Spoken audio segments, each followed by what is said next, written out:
গর্ভাবস্থায় বাচ্চা সাধারণত নড়াচড়া করে একটি নির্দিষ্ট টাইমে, তবে যদি আপনি প্রথম মা হয়ে থাকেন সেই ক্ষেত্রে বাচ্চা নড়াচড়াটা নির্দিষ্ট সময়েই নড়াচড়া করবে। দ্বিতীয়বার মা হয়ে থাকলে তার আগে যখন বাচ্চা হয়েছিল তার একটি ধারণা থাকে, তবে প্রথম যারা গর্ভধারণ করেছেন তাদের ক্ষেত্রে এটি ভিন্ন।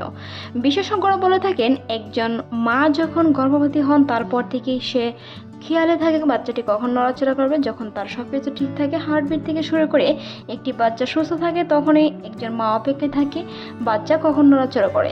আজকের এই ভিডিওতে আলোচনা করব কয়েকটি বিষয় নিয়ে, যে বিষয়গুলো জানলে আপনি বুঝতে পারবেন গর্ভস্থ সন্তান নড়াচড়া করছে কিনা বা প্রথম অনুভূতিটা কেমন হয়ে থাকে।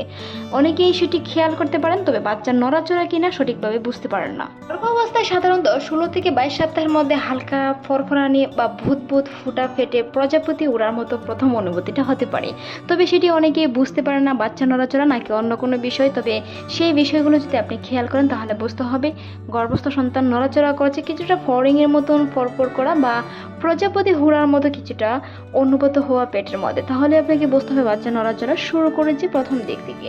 এটি খুবই সূক্ষ্ম হয়ে থাকে, যা শুরুতে পেটে গ্যাসের সমস্যার কারণেও এরকম হতে পারে। তবে প্রথমবার মা হলে 18 থেকে 22 সপ্তাহ পরে গর্ভাবস্থায় প্রায় 16 থেকে 18 সপ্তাহে এটি বোঝা যেতে পারে। অনেকে সেটি গ্যাসের সমস্যার কারণে হয়, তবে যখন আপনার 18 থেকে 22 সপ্তাহ বা 24 সপ্তাহ হবে তখন সন্তান নড়াচড়া করতে শুরু করে দেয়। সেটি প্রথমে হালকা হালকা হলেও 22 সপ্তাহের পর থেকে সেটি নিয়মিত খেয়াল করা যায়। তবে যদি 24 সপ্তাহ হয়ে গেল বা 25 সপ্তাহ হয়ে গেলেও আপনার বাচ্চা নড়াচড়া না করে, সেই ক্ষেত্রে অবশ্যই চিকিৎসকের পরামর্শ নিতে হবে।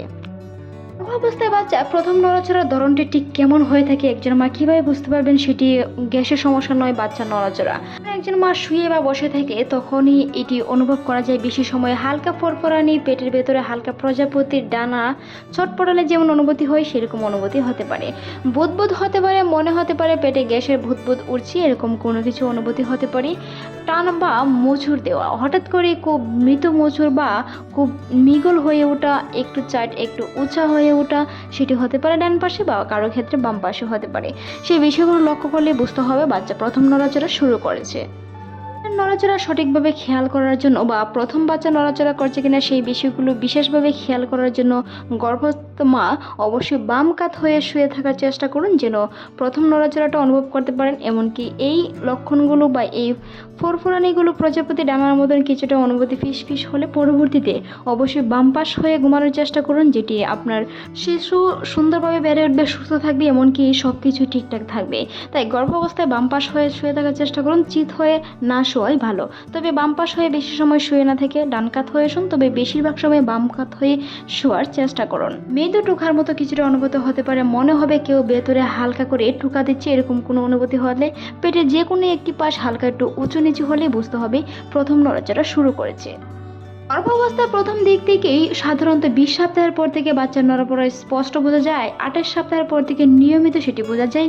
অনেকে শিশু নিয়মিত নড়াচড়া করছে কিনা সেটি অনেকে খেয়াল রাখেন, তবে প্রথম গর্ভধারণ হলে সেটি অনেকে বুঝতে পারেন না। অনেকে মনে করেন গ্যাসের সমস্যা, যার কারণে পরবর্তীতে আপনার দিনের পর দিন চলে যায়, সপ্তাহ চলে যায়। অনেকে মনে করেন 24 সপ্তাহের মধ্যে হয়েছে, 22 সপ্তাহের মধ্যে হয়েছে, কিন্তু আরও আগেই হয়েছে। সেই বিষয়গুলো আপনারা লক্ষ্য করতে পারেননি বা বুঝতে পারেননি। প্রথমবার মা হওয়া এবং দ্বিতীয়বার মা হওয়ার মধ্যে বিশেষ পার্থক্য রয়েছে। প্রথমবার মা হলে 18 থেকে 20 সপ্তাহ লাগে সময়টি বুঝতে, এবং দ্বিতীয়বার মা হলে সেটি 16 সপ্তাহ 18 সপ্তাহের ভিতরেই প্রথম নড়াচড়াটা খেয়াল করতে পারেন। তাই প্রথমবার মা হলে এবং দ্বিতীয়বার মা হলে সেই পার্থক্যটা অবশ্যই বুঝতে হবে। দুশ্চিন্তামুক্ত থাকুন। দুশ্চিন্তামুক্ত থাকার কারণে অনেক সময় শিশু মুভমেন্ট কিংবা শিশু নড়াচড়া অনেকে খেয়াল করতে পারে না, তাই গর্ভকালীন সময়ে দুশ্চিন্তা থেকে বিরত থাকুন। খুশি এবং সুস্থ থাকার চেষ্টা করুন। ভিডিওটি এই পর্যন্ত ভালো লাগলে সাবস্ক্রাইব করবেন, সেই সাথে আপনার মতামত অবশ্যই জানান। এতক্ষণ দেখার জন্য অসংখ্য ধন্যবাদ।